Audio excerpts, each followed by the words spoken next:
지혜로운 그리스도인의 삶에 대해서 생각을 하는 중에 있습니다. 그리스도인의 지혜로운 삶에 대하여는 여러 가지를 말할 수 있겠고 또 다양한 주제와 영역을 가지고 말씀할 수 있겠지만 우리가 이번 기회에 생각을 하는 것은 성령의 역사에 대해서입니다. 즉 그리스도인의 삶이란 성령의 역사 속에 있는 삶인데 이 성령과 관계되어 지혜로운 그리스도인이 되어야 한다 하는 사실을 함께 생각을 하고 있습니다. 먼저는 우리가 에베소서 5장 18절, 15절로 18절까지의 말씀을 가지고 자세히 살펴 지혜 없는 자가 되지 말고 지혜 있는 자가 되라 하는 권면의 말씀을 생각했습니다. 그리스도인들은 지혜로운 사람이 되어야 할 터인데 사도가 에베소서 5장에서 권면하는 지혜는 성령 충만함입니다. 술 취하지 말라 이는 방탕한 것이니 오직 성령의 충만을 받으라. 즉 그리스도인의 지혜로운 삶은 성령 충만한 삶이에요. 성령 충만하지 못하면 그리스도인으로서 어떤 모습을 가지고 있다 할지라도 결코 지혜로운 사람일 수는 없다는 것입니다. 지혜로운 그리스도인은 가장 먼저 성령 충만한 사람이에요. 즉 그리스도인은 예수 그리스도를 믿는 사람인데 예수 그리스도를 믿는 자에게 누가 역사하시느냐 하면 성령이 역사하시는 거예요. 그리고 그리스도인의 삶은 성령을 떠나서는 살아갈 수 없고 설명할 수가 없습니다. 그래서 성령을 알고 성령 충만한 것이 바로 지혜로운 그리스도인의 삶의 핵심이에요. 그런데 성령 충만이란 도대체 무엇이냐 하는 것입니다. 성령 충만이라고 하는 것은 이 속에 우리 밖에 있던 성령이 우리 속에 이렇게 물질과 같이 찾아오신다든지 부어진 성경은 이런 이 소낙비가 부어지는 것처럼 기름을 붓는 것으로 이렇게 우리 몸 밖에서 무엇인가가 우리에게 부어지는 이 액체 같은 것들로 성령을 표현하고 있어요. 혹은 충만하다 그럴 때는 우리 속에서 이것이 차고 넘치는 것으로 즉 컵에다가 물을 따르면 이 물이 점점 차오르다가 마침내 넘치는 것처럼 이런 개념으로 성령의 역사를 설명하고 있는데 성령은 우리에게 그와 같은 물질적인 모습으로 역사하지 않아요. 단지 이런 신령한 것들에 대하여는 그 본질을 표현할 수 있는 인간적인 말과 개념이 없기 때문에 그와 같이 신비스러운 용어로 표현을 한 겁니다. 성령께서 우리 속에 들어와 계시고 믿는 자 속에는 성령께서 내주하시는데 성령께서 내주하시되 우리의 마음 전부, 우리의 영혼 전부가 성령에게 사로잡힌 바 되는 것 바로 이것이 성령 충만한 거예요. 성령 충만을 받으라 하는 것은 뭐냐면은 이렇게 우리의 마음과 우리의 육체 전부가 성령에게 사로잡히고 성령의 다스리심, 성령의 인도하심에 순종하는 것을 의미하는 것입니다. 이것이 성령 충만의 내용이에요. 우리는 대부분 성령 충만하면은 밖에서 뭔가 불이 들어오고 없던 것이 우리에게 다시 주어지는 이런 개념으로 늘 생각을 해요. 그러나 성령은 우리가 예수님을 믿을 때 우리 속에 이미 들어와 계셔요. 들어와 계시는데 성령이 또 들어오시는 것이냐? 두 번째 우리에게 성령이 들어오시는 것일까요? 그건 아닙니다. 성령께서 두 번째 우리에게 들어오시는 것이 아니라 우리 속에 계신 성령께서 우리의 마음, 우리의 모든 생각, 우리의 영혼을 다 성령이 장악하시는 거예요. 우리의 마음속에 성령께 내놓지 않는 부분이 있다면 그런 모든 부분을 성령께서 다 장악하시는 거예요.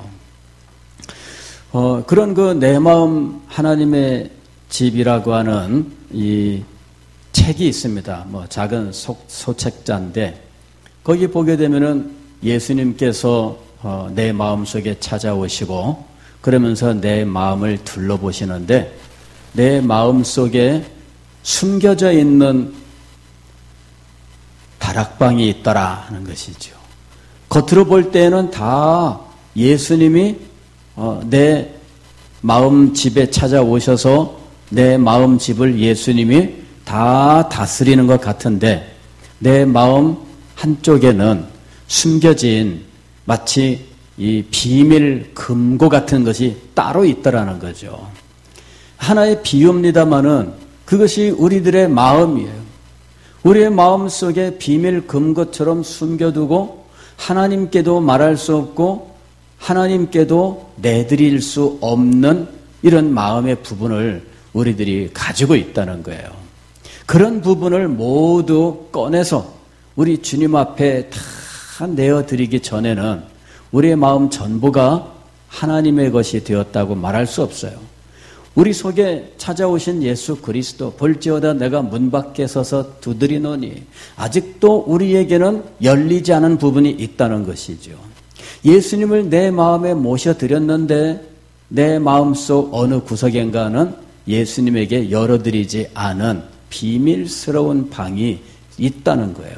그 숨겨진 방, 이것을 붙들고 살아가는 사람은 그는 예수님에게 순종하는 것처럼 보이지만 숨겨진 방에 해당하는 부분은 결코 하는 예수님에게 내어드리지 않아요. 자, 이러한 모습들이 오늘 우리들의 모습이에요. 성령 충만이란 무엇이냐면 이렇게 숨겨져 있는 모든 내 마음속에 비밀의 방들, 내가 공개하고 싶지 않은 이런 비밀스러운 나만의 어떤 모습들, 이런 것들을 우리 성령께 다 내어놓고 이런 것들을 진리의 말씀으로 우리에게 깨닫게 하시고 지적하시고 책망하시고 하시는 이런 모든 성령의 역사에 우리 자신들이 순복해야 된다는 것입니다. 이 순복의 일을 통해서 우리는 우리의 영혼 전부가, 우리의 마음 전부가 성령에게 사로잡히게 되는 거예요. 에베소서 5장 18절에서 성령 충만에 대하여 비교하고 있는 것이 있는데 술 취하지 말라 하는 말입니다. 술 취함이라고 하는 것은 성령 충만을 설명하는 말이에요. 술 취함이라고 하는 건 뭐냐면은 술이 그 사람의 인격을 사로잡은 상태를 말하는 거예요. 그래서 이 사람은 자기의 마음으로 행하는 것이 아니라 술의 힘을 빌어서 행하는 거예요. 그 사람이 말을 했는데 나중에 맑은 정신이 돌아온 다음에 하는 말이 어젯밤에는 내가 술 취해서 그런 거야. 내 정신이 아니었어. 이렇게 얘기한다고요. 내 정신이 아니었어. 그럼 누구의 정신이었어요? 술의 정신이었어요. 어떤 사람들이 할 말을 못합니다. 그런데 술을 마시고 술의 힘을 빌어서 말해야 되겠다. 이렇게 생각을 해요. 그 얘기는 뭐냐면은 자기 스스로는 못하고 자기가 아닌 술이 말하게 해야 되겠다는 이야기죠. 술 취함이라고 하는 것은 바로 그런 거예요. 술 취함이 이 술 취함의 상태가 우리에게 계속되면은 어떤 상태가 되냐면은 알코올 중독이라고 하는 상태가 돼요. 알코올 중독의 상태가 되면은 이 사람은 자기의 의지를 가지고는 알코올을 통제할 수가 없어요. 여러분, 굉장히 무서운 겁니다. 알코올 중독이 되면은 이 사람의 속에서 술을 향한 충동이 일어나요. 그리고 이 술을 향한 충동이 일어나면 견딜 수 없습니다. 그래서 찾아가야 돼요. 이것을 마셔야 돼요. 그런데 이게 마음의 충동뿐만 아니라 나중에는 몸이 그것을 요구해요. 몸이. 그래서 술에 인박이는 거죠. 술에 인박인다고 하는 것은 마치 이 몸에다가 어떤 화인을 찍는 것처럼, 즉 인두 같은 걸로 시뻘겋게 이 쇳덩어리를 달궈서 우리의 몸에 갖다 대보세요. 하면서 연기가 나면서 살이 타들어가요. 그리고 이 화상을 입은 이 자리는 나중에 정상적인 이 깨끗한 피부로 돌아오지 않아요.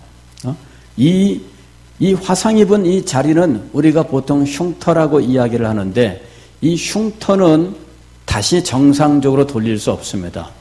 의학자들이 하는 말이 이거를 정상적으로 돌릴 수 있는 방법을 발견만 한다면 그러면은 노벨상감이다. 그렇게 노벨상 몇 개 값이 감이다. 이렇게 얘기를 합니다.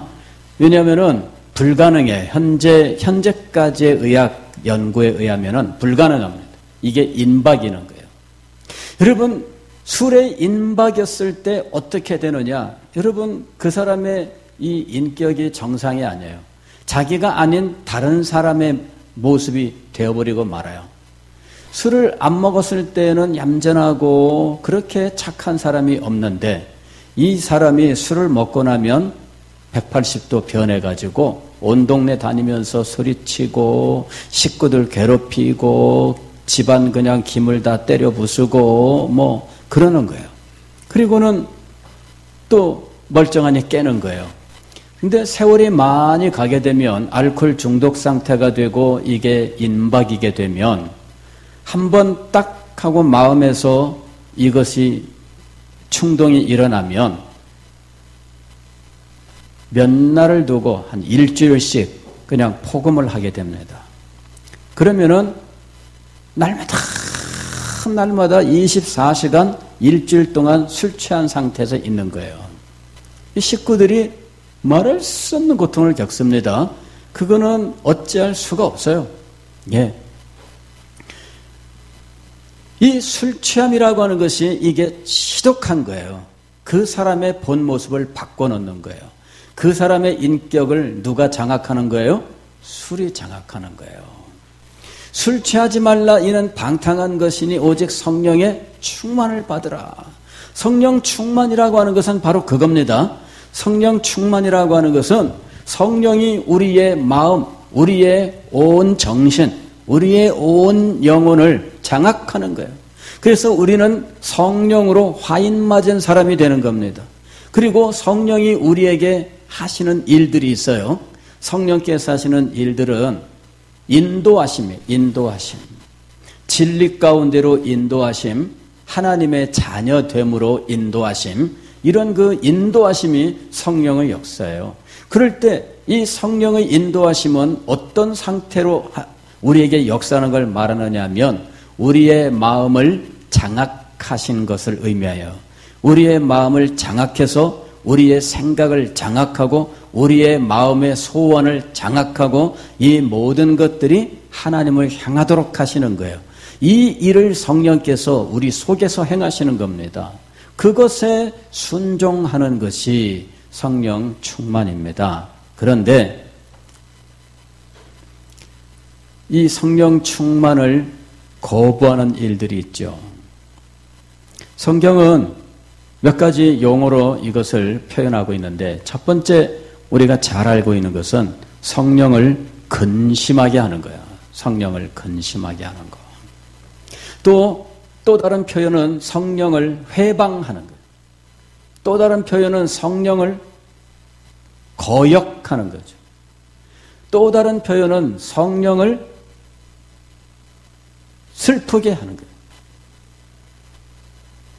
여러분, 이 성경을 보면은 이 성령이 기뻐하지 못하고 성령께서 마음껏 역사하지 못하는 현상들에 대해서 말씀하고 있어요. 첫 번째로 우리가 지난주에 생각했었던 것은 성령을 회방하는 거예요. 이것은 성령을 근심하게 하는 거예요. 이것은 지혜로운 그리스도인의 삶이 아닙니다. 예. 이 성령을 근심하게 하는 것은 구약 이스라엘 백성들의 모습을 설명할 때 나와요. 지난주에 우리는 이 이스라엘 백성들이 광야에서 하나님의 뜻을 잊어버리고 자기들 속에서 일어나는 이 불신을 제어하지 못한 채 늘 조급해하고 늘 불평불만하고 그리고 결국은 불순종하는 자리에 나아갔었던 모습에 대해서 성경은 그들이 성령을 근심하게 했다라고 말씀하고 있는 것을 보았어요. 이스라엘 백성들을 향하신 하나님의 특별한 뜻이 있었습니다. 그리고 그들을 하나님의 뜻으로 인도하시는 역사를 행하시고 계시는 중입니다. 그들은 분명히 하나님의 놀라운 이적의 역사를 체험했어요. 그들은 이적으로 먹고 살고 있었습니다. 그런데도 불구하고 그들은 하나님을 믿지를 못해요. 때만 되면은 불평하고 원망하고 거역하고 그런 모습들을 가지고 있어요. 그것을 이스라엘 백성들이 성령을 근심하게 했다. 이렇게 설명하고 있는 거예요. 자, 오늘 우리가 읽은 마태복음 12장 31절로 32절의 말씀은 또 다른 지혜롭지 못한 어리석은 삶의 모습을 보여주고 있는데 성령을 회방하는 거예요. 31절 말씀을 보면은 그러므로 내가 너희에게 이르노니 사람에 대한 모든 죄와 모독은 사심을 얻되 성령을 모독하는 것은 사심을 얻지 못하겠고 또 누구든지 말로 인자를 거역하면 사심을 얻되 누구든지 말로 성령을 거역하면 이 세상과 오는 세상에서도 사심을 얻지 못하리라. 여기서 말씀하고 있는 이 죄는 아주 무서운 죄입니다. 용서받지 못하는 죄라는 이름을 가지고 있어요. 용서받지 못하는 죄, 성령을 모독하는 것과 성령을 거역하는 것에 대해서 말씀하고 있는데 그 표현이 뭐라고 되어 있느냐면은 31절을 보게 되면은 성령을 모독하는 것은 사심을 얻지 못하겠고 32절을 보게 되면은 뭐라고 얘기했냐면은 이 세상과 오는 세상에서도 그랬어요. 이 세상에서도 용서를 받지 못하고 오는 세상, 즉 저 세상에서도 용서를 받지 못한다라고 말씀해요. 이러니 이 죄는 어떤 죄냐면은 구원을 얻지 못하는 죄예요. 굉장히 심각한 거죠. 마가복음 3장 28절에서는 성령을 회방하는 자는 사심을 영원히 얻지 못하고 영원한 죄에 처하느니라 이렇게 말씀하고 있어요. 그러니까 영원히 죄 사함을 얻지 못하고 영원히 죄 가운데 있다. 그러니까 이는 구원받지 못하는 죄를 말하는 거예요. 도대체 어느 정도를 구원받지 못하는 죄라고 말을 할까? 오늘 우리가 읽은 이 성경 말씀의 배경은 이렇습니다. 예수님께서 이적을 행하니까 이 유대인들이 예수님에게 예수님의 그 이적 행하는 것을 두고 뭐라고 이야기하느냐 하면 귀신의 왕인 바알세불의 힘을 힘입어서 지금 귀신을 쫓아내는 것이다. 이렇게 이야기를 합니다. 그때 예수님께서 내가 어떻게 귀신의 왕인 바알세불의 힘을 힘입어서 귀신을 쫓아내냐? 귀신이 귀신을 쫓아낸다는 말인데 그거는 그 집안이 망하는 길 아니냐? 그러면서 예수님께서 행하시는 이 일은 성령의 역사다라고 하는 사실을 말씀하는 거예요. 예수님께서 지금 성령의 역사를 행하고 있는데 어떤 사람들은 이 일을 색안경을 끼고 보면서 그것을 성령의 역사로 받아들이지를 않습니다. 그러면서 그것을 믿지 못한 채 그것을 사탄의 일로 귀신의 일로 지금 억지 주장을 하고 있는 거예요. 이와 같이 정상적인 성령의 역사를 분별하지 못하고 심지어 그것을 귀신의 역사로 몰아붙이는 일들을 행하고 있었던 거죠. 그래서 그것이 얼마나 큰 죄인지에 대해서 예수님께서 말씀하신 거예요. 성령을 모독하는 것은 용서받지 못한다. 또 성령을 거스르는 것, 거역하는 것은 이 세상과 오는 세상에서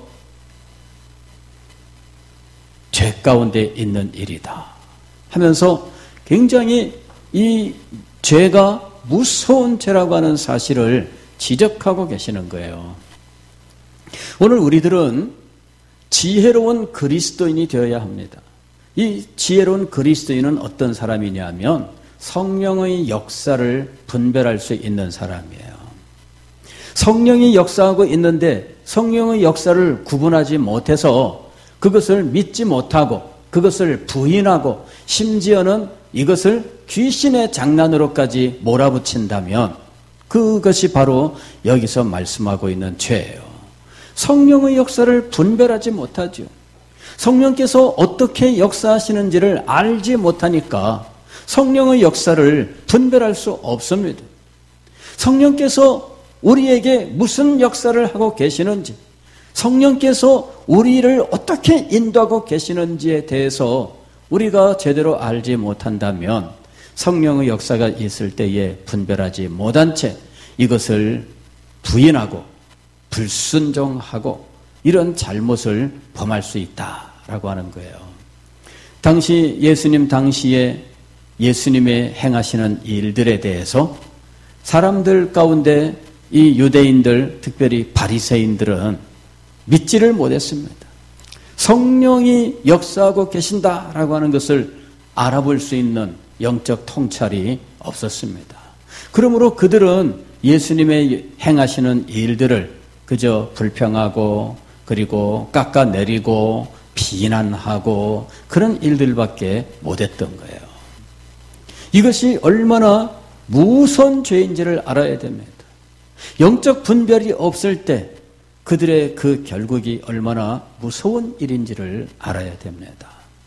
오늘 우리들은 우리의 눈을 열어서 성령께서 우리 가운데 역사하시는 일들을 분별할 수 있어야 됩니다. 영적 통찰이 우리에게 정말 필요해요.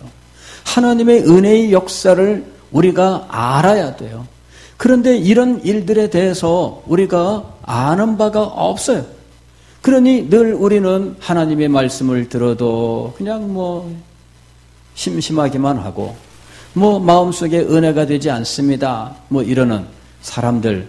그게 뭐냐면은 지금 하나님의 영의 역사에 대하여 지금 무지한 상태에 있다는 걸 보여주는 거예요. 성령의 역사에 대해서 전혀 알지 못해요. 그들은 성령의 역사를 경험하지 못해요. 눈으로 보지 못하고 귀로 듣지 못해요. 여러분, 예수님은 믿는데 이상하게 눈은 닫혀 있고 예수님은 믿는데 이상하게 귀는 닫혀 있어요. 성령의 역사를 분별하지 못하니 그 마음은 갈수록 하나님의 역사에 대한 불신, 그리고 하나님께서 행하시는 일들에 대하여 불평, 불만하는 사람이 되고 마는 거예요. 마음속에 하나님의 은혜의 역사가 그쳤고 하나님이 행하시는 일들에 대하여 아무런 감흥이 없는 상태가 되어버리고 마는 거예요. 여러분, 굉장히 지금 위험한 상태로 가고 있는 겁니다. 성령의 역사를 분별하지 못할 때 그는 어느 순간에 성령의 역사를 부인하고 불평하고 거역할지 여러분 굉장히 위태로운 상황에 처할 수 있는 거예요. 그리스도인들은 하나님의 역사에 대해서 잘 알아야 돼요. 영적 통찰을 가지고 하나님께서 우리 가운데 역사하실 때에 우리는 그 역사하심에 즐거이 순복하는 자리에 나가야 된다는 것입니다.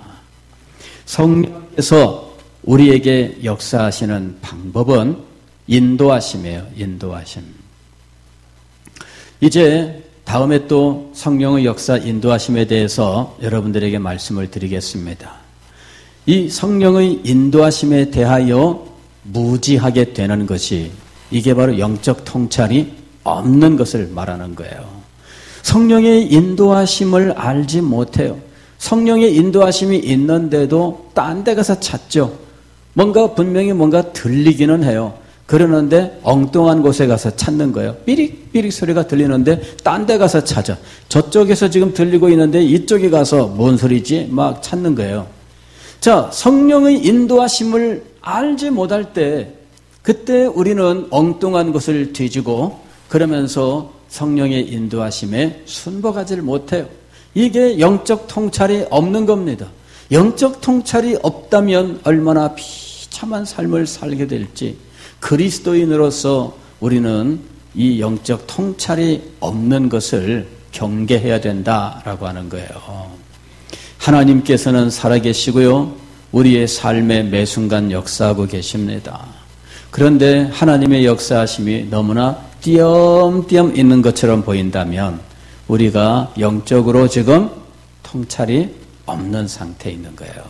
너무나 둔감하고요, 너무나 무지한 가운데 있는 거예요. 하나님의 역사는 우리에게 날마다 매 순간마다 일어나고 있다는 것입니다. 우리는 그것을 볼 줄 알아야 돼요. 오늘 유대인들, 특별히 유대인들의 지도자들이라고 하는 바리새인들이 성령의 역사에 대하여 깨달음이 없어서 예수님에게 이 무서운 말씀을 듣게 되었다는 사실을 기억하고, 우리들은 영적 통찰을 위하여 주님 앞에 기도하고, 또 우리에게 주시는 이 깨달음을 우리는 붙들고 나가야 되겠습니다. 깨달음의 한 조각이 우리에게 임했다면 그것을 붙들고 주님 앞에 순종하여 나아갈 때 점점 밝아지는 것을 여러분은 체험하실 수 있을 거예요. 어떻게 인도하심을 받을까요? 여러분에게 자그마한 깨달음이 임했다면 그것을 붙들고 순종해 보세요. 그러면 좀 더 밝아지고 훨씬 더 넓은 곳이 여러분 앞에 나타날 거예요. 그럴 때 여러분 순종해 보세요. 더욱더 여러분들에게 하나님의 역사가 분명하게 나타날 것입니다. 영적 지혜로서 주의 은혜를 입는 우리가 될 수 있기를 주의 이름으로 축원합니다.